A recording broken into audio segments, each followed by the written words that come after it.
প্রিয় BA BSc এবং বিকমের second সেমিস্টারের ছাত্রছাত্রীরা, আজকে আমি যে বিষয় নিয়ে আলোচনা করব সেটি হচ্ছে তোমাদের যাদের পরিবেশবিদ্যা, তোমাদের এই যে সাবজেক্টটি কম্পালসারি পেপার তোমাদের প্রত্যেকেরই রয়েছে। তো আমি এই সাবজেক্টটি থেকে অলরেডি তোমাদের লাস্ট মিনিটের সাজেশান, মক টেস্ট পেপার এবং এমসিকিউ উত্তরসহ মক টেস্ট পেপার আলোচনা করে দিয়েছি, এবং তোমাদের এমসিকিউ, গুরুত্বপূর্ণ এমসিকিউ এবং সাথে উত্তর নিয়েও আমি প্রিভিয়াস ভিডিওতে আলোচনা করে দিয়েছি। আশা করি তোমরা সেগুলো ফলো করেছো। আজকের এই ভিডিওতে আমি তোমাদের গুরুত্বপূর্ণ 2 নম্বরের প্রশ্ন, পঞ্চম অধ্যায় থেকে 2 নম্বরের প্রশ্ন, যে প্রশ্নগুলো পড়লে তোমরা অনেক প্রশ্নই কিন্তু কমন পাবে এবং হেল্প হবে তোমাদের অনেকটাই। তো সেই প্রশ্নগুলো কি বলছি সেগুলো একটু দেখে নাও। তো কথা না বাড়িয়ে চলে আসছি মূল আলোচনায়। তো দেখো, পঞ্চম অধ্যায় থেকে কী কী প্রশ্ন ভালো করে পড়বো। দেখো, পরিবেশ রক্ষায় এনজিওগুলোর ভূমিকা কী। এনজিওগুলো ওকালতি, শিক্ষা, নীতি উন্নয়ন এবং স্থল সংরক্ষণ প্রচেষ্টার মাধ্যমে পরিবেশ সুরক্ষায় একটি গুরুত্বপূর্ণ ভূমিকা পালন করে। বিশ্বব্যাপী শীর্ষ পরিবেশগত এনজিওগুলি কী কী। বিশ্বব্যাপী কিছু শীর্ষ পরিবেশগত এনজিওর মধ্যে রয়েছে, দেখে নাও উত্তরগুলো তোমরা, ঠিক আছে। যেখানে সিয়েরা ক্লাবও রয়েছে, ফ্রেন্ডস অফ দ্য আর্থ রয়েছে, কনজারভেশন ইন্টারন্যাশনাল এবং দ্য নেচার কনজারভেন্সি, ঠিক আছে। এই সমস্ত এনজিওগুলো রয়েছে। এনজিওগুলো কীভাবে তাদের পরিবেশগত উদ্যোগে অর্থায়ন করে।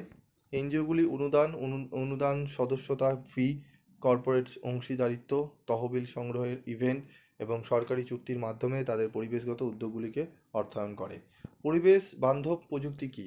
পরিবেশ প্রযুক্তি সবুজ প্রযুক্তি বা পরিচ্ছন্ন প্রযুক্তি বলতে পরিবেশের সাথে মানুষের নেতিবাচক সংশ্লিষ্টতার ক্ষতি কাটিয়ে ওঠার মাধ্যমে প্রাকৃতিক পরিবেশ এবং সম্পদ সংরক্ষণের জন্য পরিবেশ বিজ্ঞানের প্রয়োগকে বোঝায়। টেকসই উন্নয়ন হলো পরিবেশ প্রযুক্তির প্রাণকেন্দ্র। তারপর দেখো, সবুজ তথ্য প্রযুক্তি কী। সবুজ তথ্য প্রযুক্তি হলো পরিবেশগতভাবে টেকসই কম্পিউটিং সংস্থান তৈরি এবং ব্যবহার করার অনুশীলন। গ্রিন আইটি লক্ষ্য পরিবেশ বান্ধব পদ্ধতিতে সার্ভার, পিসি এবং অন্যান্য কম্পিউটার সম্পর্কিত পণ্য ডিজাইন, ম্যানুফ্যাকচার, অপারেটিং এবং ডিসপোজাল করার মাধ্যমে পরিবেশের ওপর আইটি অপারেশনগুলির নেতিবাচক প্রভাবগুলি হ্রাস করা। পরিবেশ বান্ধব প্রযুক্তি কি, এটি ডবল হয়ে গেছে, যাই হোক। তারপর দেখো, পরিবেশ বান্ধব প্রযুক্তির 5টি বৈশিষ্ট্য কী কী।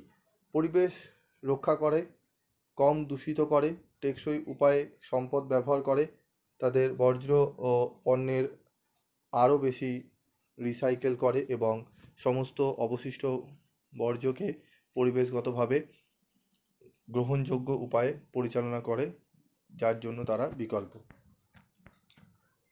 ভারতের সবুজ প্রযুক্তির ব্যবহার লেখো। ভারতের সবুজ প্রযুক্তি সম্প্রসারণ, কার্বন ফুটপ্রিন্ট হ্রাস করার লক্ষ্যে প্রতিশ্রুতিবদ্ধ অর্থনৈতিক সম্ভাবনা উপস্থাপন করে। সবুজ প্রযুক্তি পুনর্বীকরণযোগ্য শক্তি ব্যবস্থা, দূষণ নিয়ন্ত্রণ যন্ত্র, বর্জ্য ব্যবস্থাপনা কৌশল এবং জল শোধন প্রক্রিয়ার মতো সমাধানের মাধ্যমে পরিবেশগত চ্যালেঞ্জ মোকাবিলা করে। পরিবেশ সংরক্ষণে প্রযুক্তির ব্যবহার কী। ভবন এবং পরিবহনের জন্য শক্তিদক্ষ প্রযুক্তিও শক্তি খরচ এবং কার্বন নির্গমন কমিয়ে টেকসই উন্নয়নে অবদান রাখে।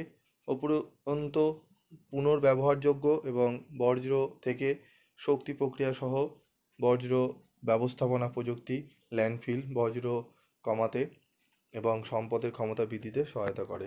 পরিবেশ রক্ষায় সরকারি প্রতিষ্ঠানের ভূমিকা লেখো। পরিবেশ অবস্থা বিশ্বব্যাপী একটি উল্লেখযোগ্য উদ্বেগ হয়ে উঠেছে, তাই সচেতনতাকে সৃষ্টি এবং পরিবেশের উন্নয়নে বিশ্বজুড়ে সরকারের একটি গুরুত্বপূর্ণ ভূমিকা রয়েছে। পরিবেশগত সমস্যা সমাধানের জন্য সরকারগুলি একত্রে বিশ্বব্যাপী কাজ করতে পারে। সরকার পরিবেশ বান্ধব প্রযুক্তির গবেষণা ও উন্নয়নের জন্য তহবিল বরাদ্দ করতে পারে। ঠিক আছে, তো 5th চ্যাপ্টার থেকে আমি তোমাদের এই 10টি প্রশ্ন, 2 নম্বরের গুরুত্বপূর্ণ প্রশ্ন, সেগুলো তুলে ধরলাম। এগুলো একটু ভালো করে অনুশীলন করো। আশা করি তোমরা পরীক্ষার হলে অনেকটাই উপকৃত হবে।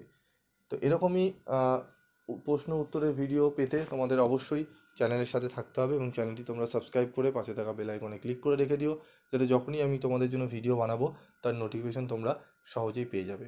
আজকের মতো এটুকুই, দেখা হচ্ছে পরবর্তী ভিডিওতে। সকলে ভালো থেকো, সুস্থ থেকো।